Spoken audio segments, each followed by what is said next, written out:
You've seen aliens screw with space truckers, space marines, and rejects from Space Jam. Now, prepare for DJ Fede Alvarez to remix the classics into something brand new. I'm Science Officer Rook. Okay, slightly new. Right, this is what the Colonial Marines used. At certain points new. Only new when they birth a full-grown Michael Rappaport. You miserable motherless motherf***. Alien, I mean Romulus. Come work for Weyland-Yutani, a company formed by the merger of SpaceX and Amazon. Due to a shortage of workers, you're being transferred to the mines. They failed to contain a xenomorph outbreak for what, like the 100th time? And now, the perfect killing machines you remember face off against a new challenger. This gang of clueless orphans. Should be in and out in 30 minutes. In the easiest win for an alien since Omni-Man vs. Rush Hour. I know it's the worst line in the franchise, but Weyland-Yutani deserves what's coming for it. Bought out by Walmart. Ironically, that's the only place you can still find Alien vs. Predator. Move over, Sigourney. This final girl is the actress who bought all the vowels. Ki'aile'i Spaeny. She's Rain, a beautiful child of mine workers dreaming of a better future, like Zoolander in space. Hey, Pop.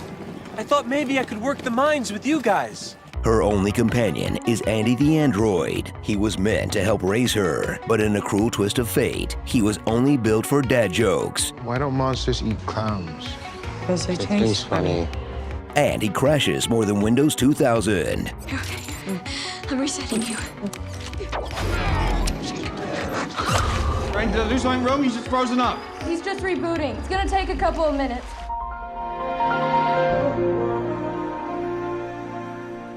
But Rain can still count on her trusty robot to help with some light fingering.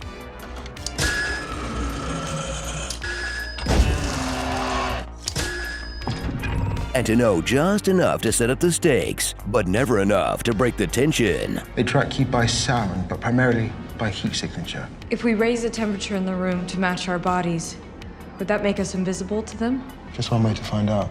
That amount of current will violently contract his tail flexors and will break her neck. Maybe if it's frozen, it won't choke her. That could work. So what's the point in giving us the guns? Because the creature may see it as a threat. And maybe won't charge us dead on. Maybe. Big maybe. Thanks, Andy. That's almost helpful.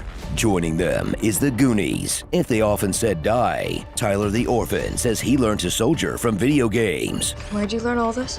Games and magazines. But when this is what games look like, I call shenanigans. That guy's a Marine whose backstory got cut. This is an F-44AA pulse rifle. It's rotating breech electronic pulse actions. Bjorn the orphan hates androids for orphaning him. Well, Synthetic made the call to steal them with Bjorn's mom still trapped inside. And he made a solemn vow to never speak legibly again. No, I heard the cryo sleep just makes your ears feel like one night of heavy drinking, apparently. Do you want mine? Navarro is an orphan pilot who's killed off right away. Good thing her job can be replaced by 2 buttons. Press the button. And Kay is an orphan who is way too pregnant to go on a space heist. Who's the father?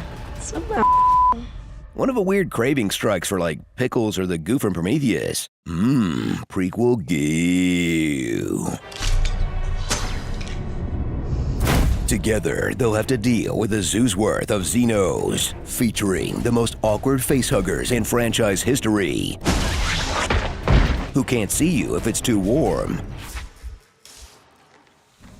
and share an AI app sense for where a face should be. Almost. Oh, wrong side, other side. Okay, but imagine how good they'll be in another 5 years. But the real threats come from the franchise's usual gang of spiky parasitic d***s, plus one undrafted center from Serbia who's going to turn things around for the Pistons next season. And the ultimate villain to anyone who's ever played a video game, Doors. Open the door! Doesn't have the clearance to open the door. I can't open this door. You almost closed the door on it. Yes, but I didn't. Open the door. I'm afraid I must deny your petition. Please open the door. Why would you help me? Open the door! There was nothing I could have done to save her. Could have opened the door! Obviously, plotting against them from the start is Rook, a synth who's like the team at every entertainment company, still trying to do his job despite being slashed in half. I humbly request your services now to finish our mission. Just in time for spooky season, Ian Holmes stars from beyond the grave Get out. However you got in. in a performance that does for acting what Snapchat filters did for portraits. And sure, a human actor could have brought something new to this role and wouldn't have made the film complicit in the same ghoulish greed it rails against. Have mercy and end her life now. That's it. So strap in for a fun but safe take on some sci-fi horror classics that's got the same old grimy dystopian look, even though a world with no touchscreens is a plus for me. The same familiar themes of familial love versus capitalism run amok, I'm afraid I have a new directive. To do what's best for the company.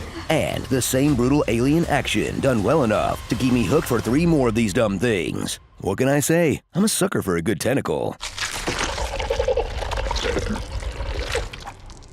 Never skimp on the tentacle. H.R. Geiger said that. Starring the Rainy and Spaeny Falls Mainlee on the Plainee. Oh brother, spare parts thou. First-person looter. Her womb connects them all. What? I'm sure that Egg is a very nice person.